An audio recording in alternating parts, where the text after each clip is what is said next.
Second chapter shapes ആണ്. First circle, അതിന് trace എങ്ങനെ സർക്കിൾ വരക്കാമെന്നും ആ സർക്കിൾ ഏതൊക്കെ വസ്തുക്കളിലാണ് ഉള്ളതുമാണ് പഠിപ്പിക്കുന്നത്.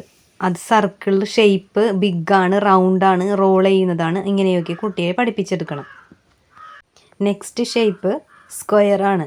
സ്ക്വയറിന് 4 സൈഡ് ഉണ്ടെന്നും അത് ഏതൊക്കെയാണെന്നും കുട്ടിയെ കാണിച്ചു കൊടുക്കണം. കർച്ചീഫ്, ബുക്കിൻ്റെ, അങ്ങനെ നമുക്ക് നമ്മുടെ ചുറ്റിനും കാണുന്ന ഏതൊക്കെ വസ്തുക്കളാണെന്നും പരിചയപ്പെടുത്തി കൊടുക്കണം. അതെങ്ങനെയാണ് വരക്കാനെന്ന് പഠിപ്പിക്കണം. നെക്സ്റ്റ് ഷേപ്പ് ട്രയാങ്കിൾ ആണ്. ട്രയാങ്കിളിന് 3 സൈഡ് ഉണ്ടെന്നും നമ്മൾ യൂസ് ചെയ്യുന്നത് ഏതൊക്കെയാണെന്നും നമുക്കിപ്പോൾ കുറച്ച് വേറെ ഷേപ്പുകൾ തന്നിട്ടുണ്ടെങ്കിലും അത് ട്രയാങ്കിൾ ഏതാണെന്നും കുട്ടി മനസ്സിലാക്കണം. അത് ഒത്തിരി വരക്കാനും പഠിപ്പിക്കണം. ട്രയാങ്കിൾ ചുറ്റും ഉപയോഗിക്കുന്നത് ഏതാണെന്ന് മനസ്സിലാക്കി കൊടുക്കണം. നെക്സ്റ്റ് ഷേപ്പ് റെക്റ്റാങ്കിൾസ് ആണ്. റെക്റ്റാങ്കിൾസ് എങ്ങനെയാണ് വരക്കേണ്ടതെന്ന് മനസ്സിലാക്കി കൊടുക്കണം. അതിന് 2 സൈഡ് ഷോർട്ടും 2 സൈഡ് ലോങ് ആണെന്ന് മനസ്സിലാക്കണം. 4 സൈഡ് ഉള്ളതാണ് ആ ഷേപ്പ് എന്ന് മനസ്സിലാക്കി കൊടുക്കണം.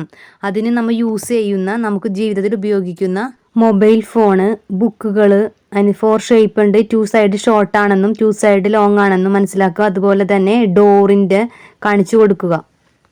ഓരോ ഷേപ്പ് ഏതാണെന്നും അതിന് ഏത് കളറാണെന്നും അതുപോലെ തന്നെ നോക്കി വരച്ച് കുട്ടിക്ക് കളർ കൊടുക്കാനായിട്ട് മനസ്സിലാക്കി കൊടുക്കാൻ ശ്രദ്ധിക്കുക.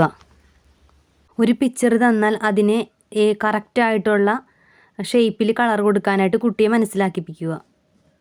ഏതെങ്കിലും ഒരു ഷേപ്പ് അല്ലെങ്കിൽ എന്തെങ്കിലും ഒരു പിക്ചർ വരക്കാൻ പഠിപ്പിക്കുകയും അതിൽ പലതരത്തിലുള്ള ഷേപ്പ് വരക്കാനും കളറടിക്കാനും മനസ്സിലാക്കിക്കുക.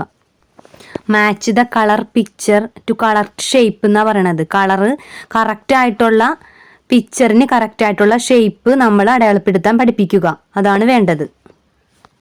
സർക്കിൾ കാണിച്ചിട്ട് ട്രയാങ്കിൾ ആണോയെന്നും റെക്റ്റാങ്കിൾ കാണിച്ചിട്ട് സ്ക്വയർ ആണോ എന്നൊക്കെ ചോദിക്കുമ്പോൾ അവർ കറക്റ്റാക്കി അവർ ആൻസർ പറയുന്നുവെങ്കിൽ ഈ ചാപ്റ്റർ അവർ കറക്റ്റായിട്ട് പഠിച്ചെന്ന് നമുക്ക് മനസ്സിലാക്കാം.